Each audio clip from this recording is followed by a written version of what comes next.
The Woody Lynn Show. It's been Bigfoot-tastic, everybody. It's been Squatch-tastic in the land of Woody Land. That's what it's been. It's been Bigfoot here, Bigfoot there. And you think we're going to stop talking about Bigfoot? No. We have one more episode. Well, I don't know. Maybe more episodes. I don't know. But this episode's got to do with Bigfoot too. Listen up. Has one ever had so many back-to-back amazing episodes as the Woody Land Show? I don't know. So just pull a podcast out of the podcasting stratosphere and tell me if there has ever been so many awesome episodes back to back in the streak that we're on right now. The streak that I'm on right now. Unbelievable. The quality episodes that are just churning out of the Woody Land Show. We've got new technology, new equipment here in the home office. We have my Logitech Blue Sona. Sounds amazing. This new board. The lights look great. Looks pretty in here. We've interviewed Bigfoot. You thought I was going to skim over that, didn't you? You thought I was just going to dance in the woods around that subject. No.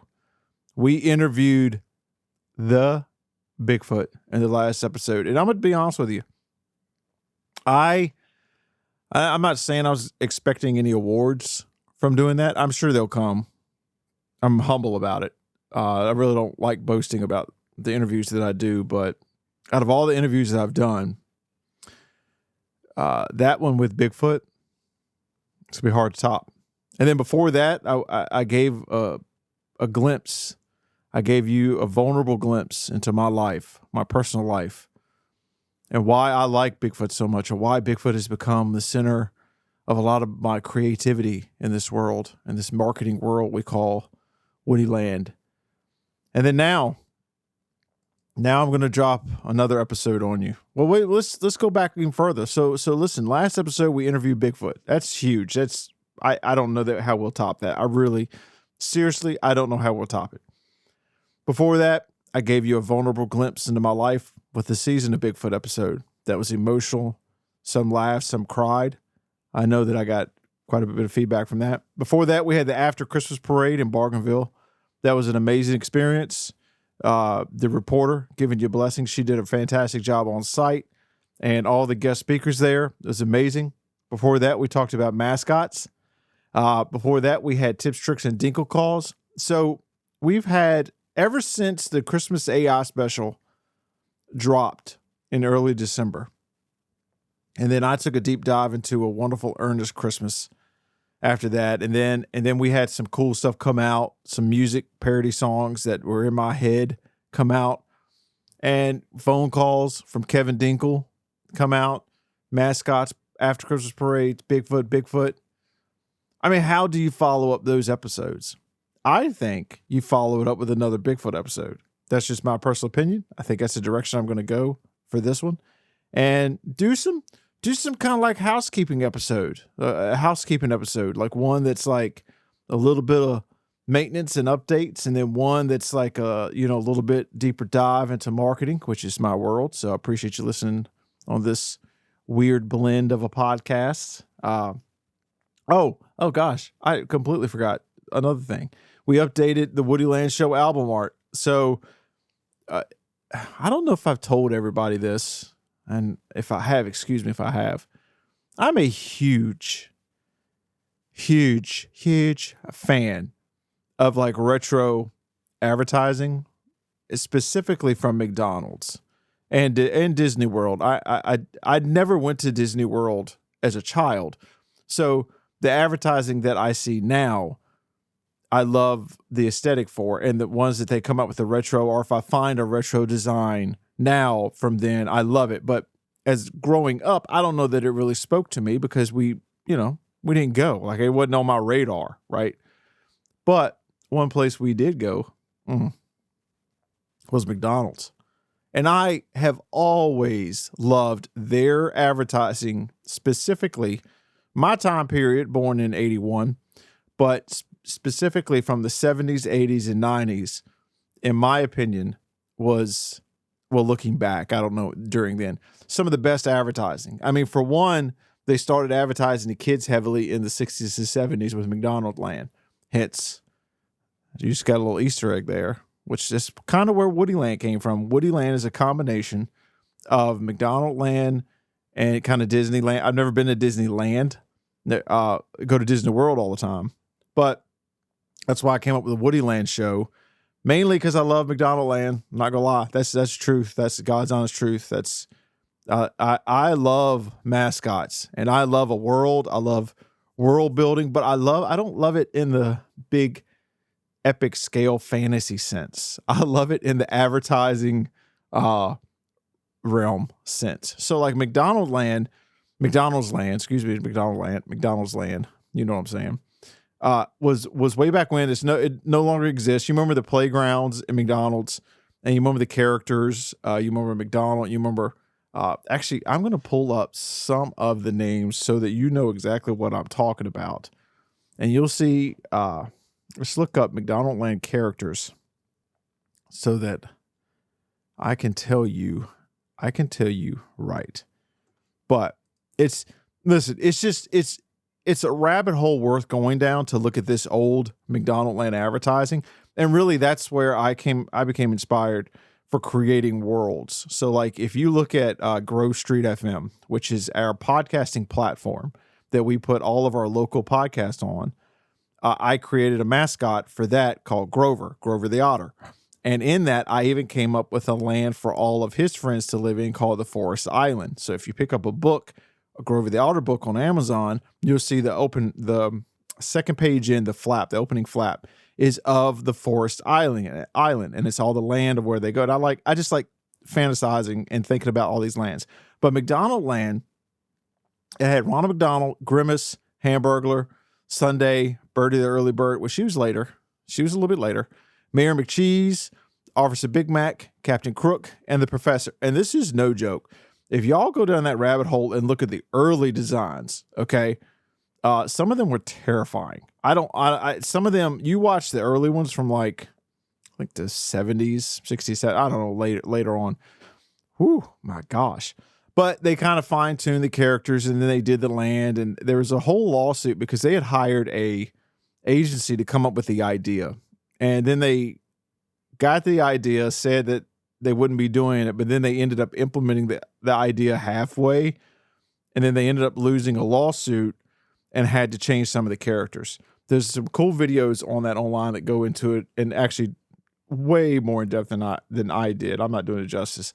But listen, it's worth it if you're remotely into advertising, and if you're like me and you just kind of like love like lands and mascots and stuff like that.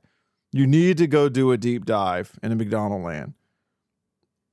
One, for the visuals. I absolutely love some of the designs they did, and the actual playground itself. I kind of miss the charm of that, and how there's really no restaurants that have it at all now. And I remember going to McDonald's, especially here in Lynchburg. There's one.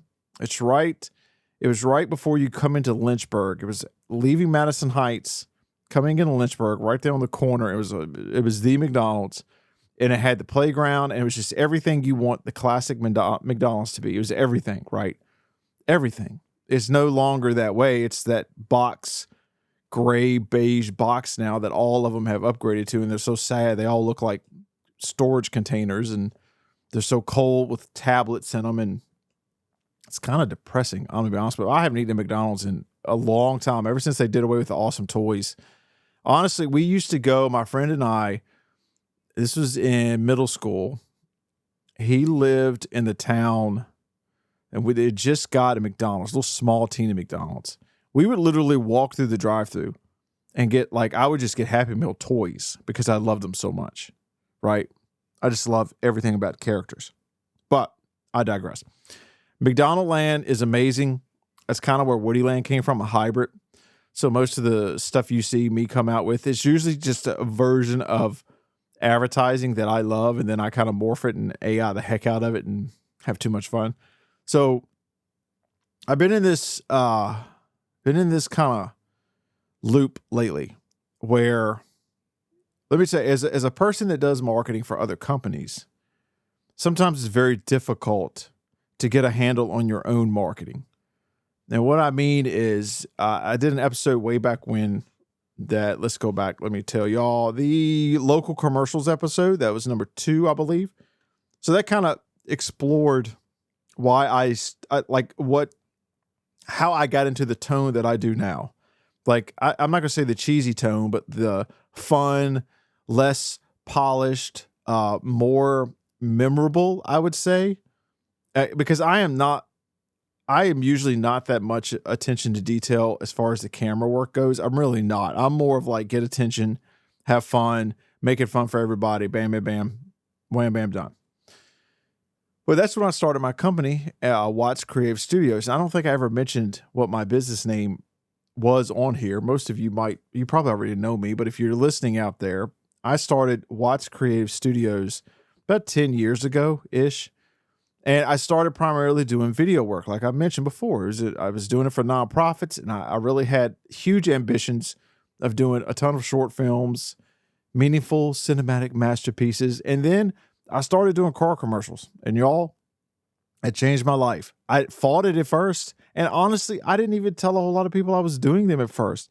I wasn't ashamed, but I was like, I want to be hired for my art. And then I found out I was fairly good at doing car commercials, and by good, I mean quick and just kind of like bam. And then there's a dealer that let me have a ton of fun, which I still do his, Blackwell. And they're so fun, and you remember them. And some people, adjust my chair. Some people can't stand them, but they remember them though. So they're worth doing. And he's just great to work with. So I started my business then, Watch Creative Studios. And then throughout COVID, my business started to slowly morph. So I went from doing a lot of commercial production, and at one time I was doing probably 16 car commercials a week at the beginning of the month. So what would happen is the dealers would get the incentives from, corporate, like Nissan would give all their dealerships the incentives on the 1st. And then they would call their production companies, and we would all kind of like go and try to get the commercials on TV first. So like if they had a really good deal, they were beating all the other dealerships and they were getting more airtime with it. Well, it just so happens that I ended up like kind of creating this little thing in my area where I did all of the car commercials. I did it for competitors. It was like 6 dealerships at one time, and we kept each of them different. I mean, it was no like crossing the streams, but there was a period of time where I was doing about 16 commercials in like a week and a half period, which is kind of crazy. But they were really quick. They weren't, by no means, you weren't out there filming for 4 hours. You were out there for 30 minutes, 45 minutes and done, and we were having fun. Okay. So that was my original version of Watts Creative Studios, right? Video production. And I primarily did that. Then all of a sudden kind of COVID hit, and I was getting into the big thing then in 2019-20 was live streams. A lot of places couldn't have in-person events. So I'd gotten this live stream equipment, a Sling Studio, which they don't even make it anymore, which is so sad. It was amazing. Sling Studio. Y'all are missing the boat because you all created probably the easiest, best, all around, most wonderful live stream setup that has ever existed. And then you just stopped supporting it. And I think Dish Network owns Sling Studio. So for all you nerds like me out there, like maybe send them a question. Like, why would you create this wonderful platform and get all of us video people? Like, because they had wireless hubs where you wouldn't have to run wires. It was an amazing platform. It was amazing. And I'd gotten this for church, and then all of a sudden places were asking me to live stream. And then heck, I started doing production slowed down because companies weren't bringing in the revenue they were before to advertise. So production on that. But then at the same time, live streams were picking up. So all of a sudden I was doing 4 or 5 live streams a week, and just the business slowly started to change. Well, after a while, COVID kind of let up. Live streams got kind of exhausting. I'm not going to lie. It was a lot of setup. And I saw a shift from the beginning of COVID through to, thank God, when everybody got over it. A shift from, hey, we just want to go live. We just want live. And then you would do it, and it was like a sincere, authentic, raw effort. And then by the end of it, you had a ton of requests. Like people were like, well, can we get another camera? Can we do this? Can we do that? And it just became so much bigger than what my attention would allow for. Right. And plus, I didn't want to make too much investments on equipment. I didn't like having a big crew. I always was really like my stuff lean, and like if I can't do it or if me, one person can't do it, I just get hesitant. I don't know. I don't like that big of stuff. So towards that, like I was trying to get away from live streams. I was still doing them because they pay really well. But then I started getting back to my marketing roots because production was still slow. So places were kind of slowing down their advertising during COVID. But then after COVID release, they needed to ramp it back up. But like it was a slow build because people were recuperating funds and all that good stuff. So I started morphing my business about 3 or 4 years ago, more of my roots and really what I loved, and that was into marketing, like full marketing, not just the production part, but really helping a business. Like if they make a commercial or they pay me for a commercial, then or how are they utilizing it? Or do they have a social media? Do they have a good website? Or did they get, talked into buying this airtime and then they have a commercial, but they don't have anywhere to send people?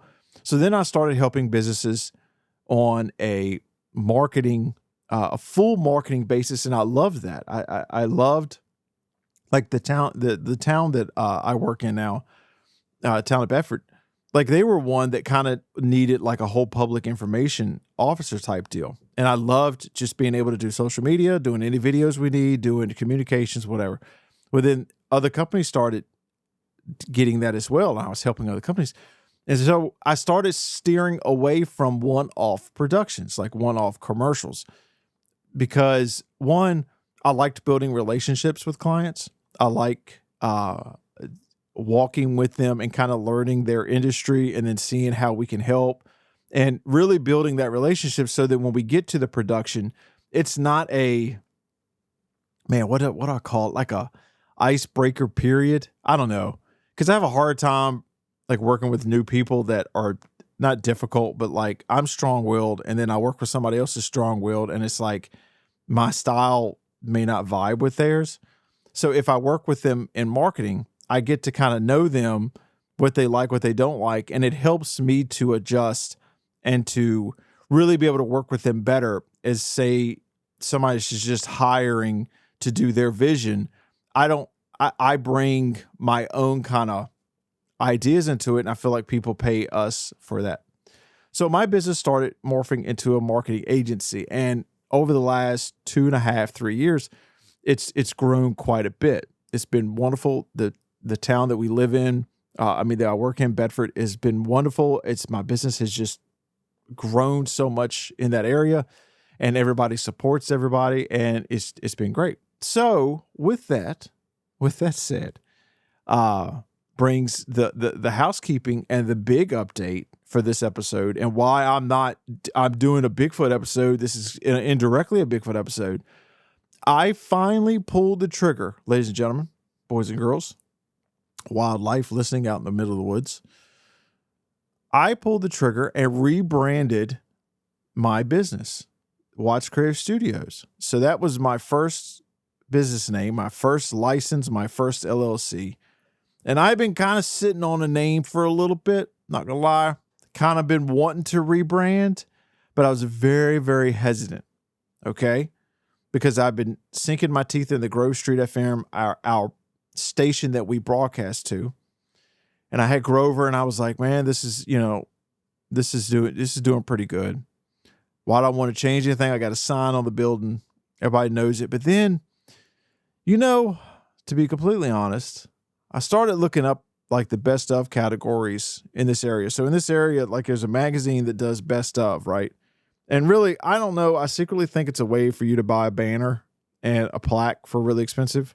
And if you get number one, more people are likely to buy this stuff, but whatever. But the community votes, and listen, people vote for people, and it's wonderful. And the businesses that have won, they should be proud. But for me, I got to the point where it's like, hey, I don't know. I don't know that I'm like, am I earning it right? Am I earning people's votes? Are people vote because they know me? I don't know. It's just I a weird mental space, but whatever. But I got to looking at my category, the advertising marketing category, and three or four of the businesses had the word creative in the name. And then another ones had studios and all this stuff. So I kind of was like, man, I'm really not that creative. And my name looks really long. Watts Creative Studios looks really long on it. I didn't like that. But the business has been good to me, so I'm not complaining. I'm just telling you, I was nitpicking it, right? Because I do branding for all these other companies and do mascots, and I'm looking at mine, and I'm like, man, I don't love it, but I'm comfortable. And then every time I would say the email address, I'd have to spell it out, and then I have, Southern Cottonmouth half the time, so a lot of my words get kind of mushed together. And so I would have to be on the phone spelling it out. It was just long, right? Long. And as you know, the last 2 episodes have been about one topic. And what's that one topic been? Bigfoot, right? And I had low-key been wanting to explore somehow rebranding the mothership with some type of Bigfoot in it. Bigfoot name, Sasquatch, something that I could kind of get behind that was my personality, because I'm kind of weird in my advertising, and I'm kind of not out there. I'm just kind of on this my own little path, and I wanted the business name to reflect that, and I wanted the business name to be new and more broad, so that I could have the freedom to kind of gear away from the feeling like I had to do production or feeling like that was what people knew me for, and getting more to the agency creative part, and then collaborating with other videographers, production companies in the area or wherever in the creative that I come up with if I couldn't do it. Now, if there's a commercial I felt like I'd be a good fit, I do it. But if not, then I'll work with somebody else. And that's what I wanted to do. I wanted to kind of broaden the company a little bit and start working with people that are outside of the area, like the companies that are maybe not so local, start advertising because I do a really good job with, I feel like we do a really good job with dealership advertising and mascots. So eventually I want to start advertising services to companies in other states. And I needed like a more broad name, a brand. Oh, thank you, honey. My wife just brought me some coffee. This is so beautiful. And so I wanted a more broad name that allowed me the flexibility to do that and to be able to market those services. And secretly, I wanted my business to have a mascot. And even to go a little bit further, I wanted my business to have a vintage mascot. Like, I am addicted to the 1930s rubber hose style. And I've never really wanted to implement that for a client. Plus, I don't no client ever wanted that style. I think that was just me around here. I wanted to go back to kind of the Mickey Mouse style, the original Steamboat Willie. So secretly, I've been kind of wanting that mascot style for a while. And so I just finally pulled the trigger. I finally pulled the trigger on my, so drum roll, please. We have rebranded, which is it's very significant. It's, what I didn't realize, well, I did kind of realize it, but I don't know. It was funny because it is a lot of steps in rebranding, a ton of steps, and we're still going through it, but I feel like I'm attacking it with gusto. So we rebranded to Media Squatch. That's right, everybody. Media Squatch. I love that name. I love the design of our brand now. I love the logo. I love the Bigfoot in there. I love the retro feel. I love the theme that I'm able to put out there on social media. I love everything about that name now. And it actually opened my eyes to when I'm asking a business to do something. I now understand why some of them are so reluctant, because you get comfortable, you grow with this name, You have it on everything. It's on all this stuff. But it's also like it's your child. Like, it's like, okay, I'm having a hard time letting go of this. And then it has to feel right. And this new name, when it hit and when I got the branding, it felt right and it made the decision easy. And so now I understand more so the reluctance of companies and like how I can see ahead a couple of steps, but maybe they are not. And that is one of the things about being able to do this stuff is that, if I had to early on get away from updating my logo every other day because I could, and it had been a long time since I'd done anything. But this really helps me communicate better with clients and say, hey, listen, I understand it's a drastic jump. It's this, that, this. And now that it hit, I love it and I'm full force. I merch everything out. I got this coming. I got business cards. I got new signs, all the good stuff, right? So I'm very proud of this. If you couldn't tell, very proud of the rebrand. From a marketing standpoint, I felt very organized with emailing clients, invoicing, social media, having those platforms together and ready for people to like right off the bat. And I did not go the route of merging or transitioning one account and blending them because I kind of wanted to keep my Watch Creator Studios just as I didn't want it to disappear completely. I won't be using the name, but that I know of. But I wanted to start fresh, to be honest with you. So I had all that lined up before, the emails, the invoicing, and once I got the logo tied down, and then now we're just full steam ahead. So this has been the trilogy of Bigfoot episodes. We started with the season of Bigfoot, and then we had an interview with Bigfoot. And then now, Media Squatch has been birthed into existence. I love the name, everybody. And so, listen, from a marketing standpoint, I'm not saying you should just be willy-nilly with a rebrand. I'm not saying that. All I'm saying is that if you are in that kind of gray, like in that area where you need some more energy, especially if you're a super small business like me, and you kind of need that recharge and you kind of need that kick where it's like, man, I'm just feeling stagnant. And I have neglected my own branding because you're busy branding for others, and that's important, and that's what pays the bills. But I'd got to the point where I wasn't even really doing anything for my business, and I put that out there and have started really showing people what I can do with the brand by implementing it on my Media Squatch. The response has been fantastic, and I love people responding. Like, I mean, just in businesses I've been calling, like we would get new business, all this stuff. So it's been wonderful, and it reflects my personality. And I got to use the word Squatch, and I've got Bigfoot in my logo. And could life be any better? And today I booked our Christmas trip for the Wilderness Lodge at Copper Creek for around Christmas for a whole week. Oh my gosh. Come on, y'all. And it's snowing outside right now. We've got a beautiful blanket of snow here in Lynchburg, Virginia. All is right with the world.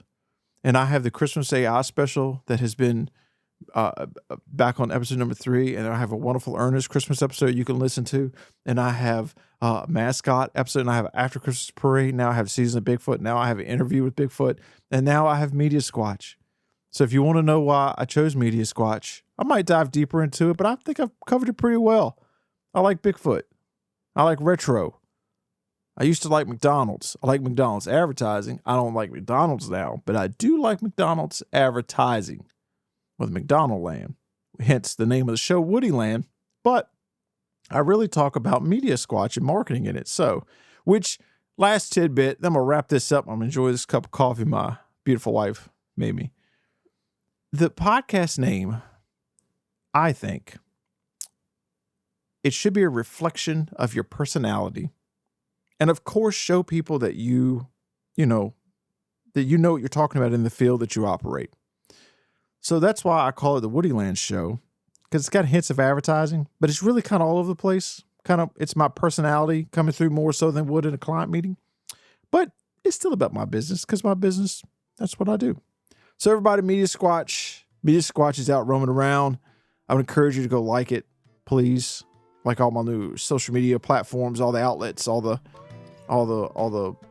books and the Instagrams and I don't have a TikTok yet. Probably ought to get on that. Yeah, Media Squatch. I love it.